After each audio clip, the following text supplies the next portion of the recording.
नमस्कार. विक्रम पाटील, तहसीलदार Alibag, MCM TV आणि साईसागर entertainment तर्फे स्टार महाराष्ट्र म्हणून मला जो पुरस्कार आपण दिलेला आहे, त्याबद्दल मी आपला शतशः ऋणी आहे.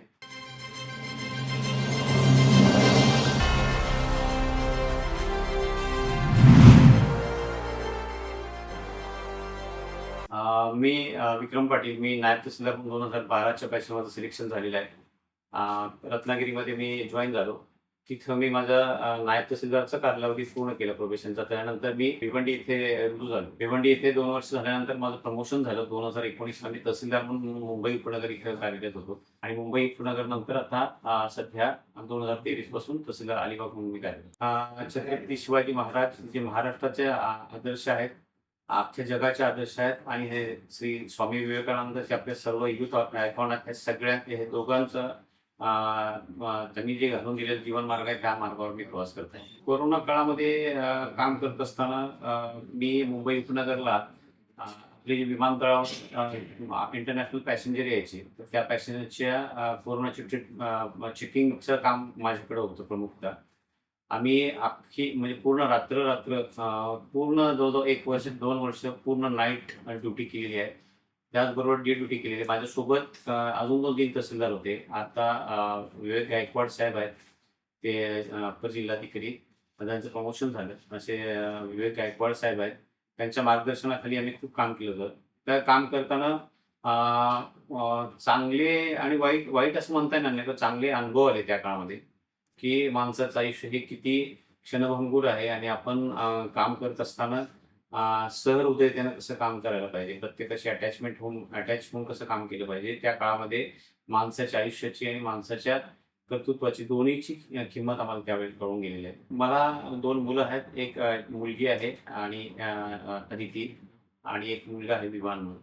दोघं ठाण्यामध्ये शाळेमध्ये शिकत आहेत. भविष्यातलं स्वप्न म्हणजे माझं आयुष्याचं ध्येय की एक चांगला माणूस होणं हे माझं आयुष्याचं ध्येय आहे आणि जेवढं शक्य तितके इतर लोकांना आपल्यापासून मदत होईल, आपला त्रास कुणालाही होणार नाही, सगळ्यांना आपली मदत होईल, हे माझं जीवनाचं ध्येय आहे. नवीन अधिकारी आणि कर्मचाऱ्यांना असा मी संदेश देईन की आजचं काम करताना आपण प्रशासन हे अधिकाधिक लोकाभिमुख झालेलं आहे. म्हणजे पूर्वीची प्रशासनाची पद्धत आणि आताची पद्धत ह्याच्यामध्ये हा थोडासा डिफरन्स आहे, की आपल्याला लोकांसाठी काम करायचं आहे. We are for the peoples. त्याच्यामुळं आपल्याला लोकांसाठी काम करायचं आहे. लोकांच्या उद्धारासाठी आणि लोकांच्या जीवनमान, त्यांचं आयुष्यमानाचा दर्जा कसा उंचावेल, जीवनमानाचा दर्जा कसा उंचावेल आणि शाश्वत विकास कसा साध्य करता येईल, त्यासाठी सर्व आपल्या अधिकारी आणि कर्मचाऱ्यांनी यापुढे काम करावं, अशी मी सर्वांना विनंती करत आहे. अलिबाग तहसील हे अतिशय पुरातन काळामध्ये जी बिल्डिंग आहे, 1899ची बिल्डिंग आहे. अलिबाग तहसील हे पूर्ण नावाजलेलं तहसील आहे. म्हणजे यात काम करताना माझ्या अलिबाग तहसीलमध्ये 231 गावं, इतका प्रचंड असा विस्तीर्ण एरिया आहे. ग्रामीण भाग, मेजरली ग्रामीण भाग आहे. अलिबाग नगर परिषदचा काही एरिया हा सुधारलेला आहे. पर्यटनाच्या आणि मासेमारी पर्यटन हे 2 प्रमुख साधनं आहेत, ज्याच्यातनं अलिबागचा विकास होणार आहे. अधिकाधिक मुंबईचं स्थान महात्म्य जे आहे, अलिबागचं ते स्थान महात्म्य फार चांगलं आहे.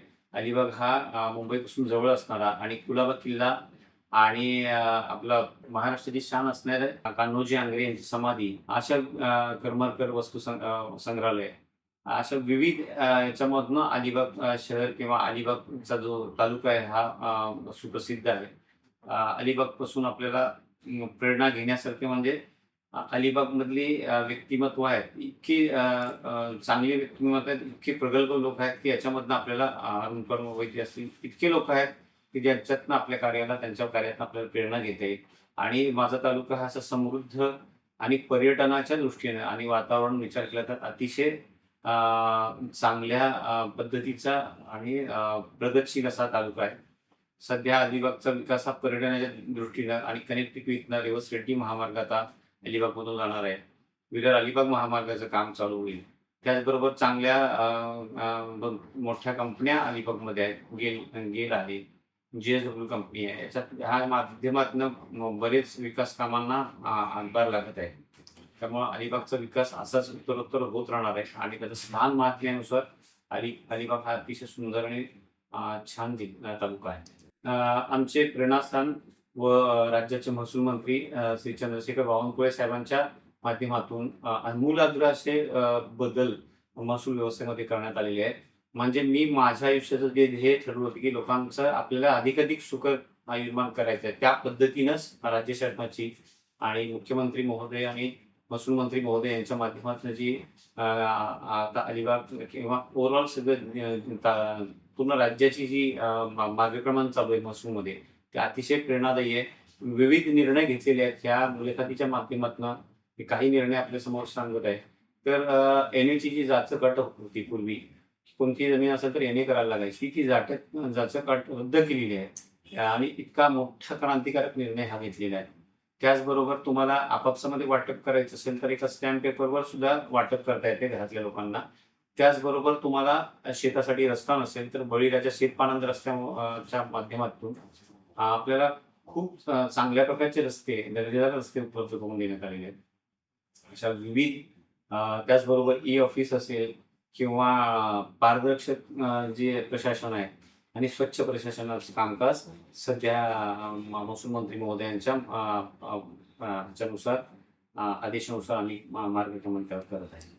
आमचे प्रेरणास्थान श्री किसन जावळे साहेब, जिल्हाधिकारी रायगड, ही जी संपूर्ण यंत्रणा चाललेली आहे किंवा राज्य शासनाचे जे निर्णय आहे ते त्यांच्या अगदी खंबीर नेतृत्वाखाली, त्यांच्या कुशल नेतृत्वाखाली, त्यांच्या अतिशय प्रगल्भ अशा मार्गदर्शनाखाली आम्ही सर्व तहसीलदार आणि उपविभागीय अधिकारी सर्व आम्ही आमचं कामकाज करत आहे. सरांचा ज्ञानाचा जो चंडा आहे, म्हणजे आम्हाला कोणतीही अडचण आली, काही आले तर सर त्याच्यामध्ये कायदेशीर मार्ग आम्हाला सांगतात. त्याचबरोबर त्यांचा शिस्त आणि अनुशासन हे आम्हाला हे जे दोन दोन गुण आहेत, हे आम्ही आमच्यामध्ये सुद्धा आणखी करण्याचा प्रयत्न करत आहोत. एमसीएम टीव्हीला मी खूप खूप आभारी आहे. आपण मला या पुरस्काराचा मानकरी म्हणून योग्य समजलं, त्याबद्दल आपण सर्वांचे खूप खूप आभार. जय हिंद, जय महाराष्ट्र.